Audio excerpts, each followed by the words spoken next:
Good morning. Around 10 years ago, I used to live in Hyderabad and I'll go for my morning walks. Typically on a Sunday, I'll do my walks and then come and sit on a bench within the society boundaries. There, I'll always end up meeting this uncle who was very regular in his morning walks. But on Sundays, he will come with the Times of India newspaper, and I'll typically share it with him. We will have chats, and we'll have a lot of conversations and discussion. One thing I noted about him was that he used to read the horoscope column very seriously. And Times of India had this column from Bejan Daruwala. So he was a avid reader of that column. And he will typically say all the good things which was written, which he found about his zodiac sign. And he will say, Rahul, this is the good thing which he has written, and so on and so forth.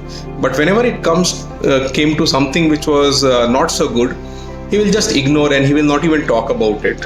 So one day I asked him that, Uncle, you always talk about all the positive things which is written in that column, but you never touch upon anything which is negative. Why is that? So he told me, it has been many years that I worked in the industry and then I got retired.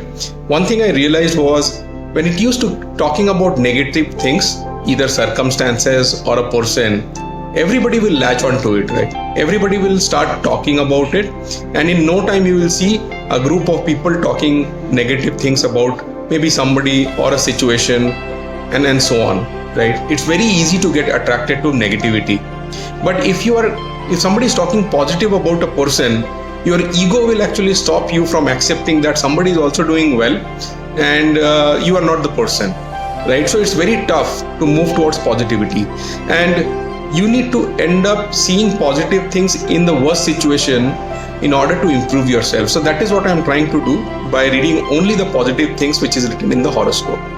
It was an immense learning for me that day when I understood that positivity requires practice.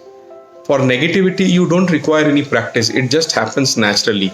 Avoiding negativity requires practice, and moving towards positivity requires a lot more practice.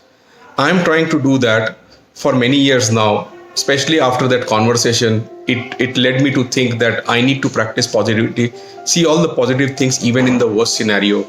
And that actually has an impact on your mindset and how you deal with the situation.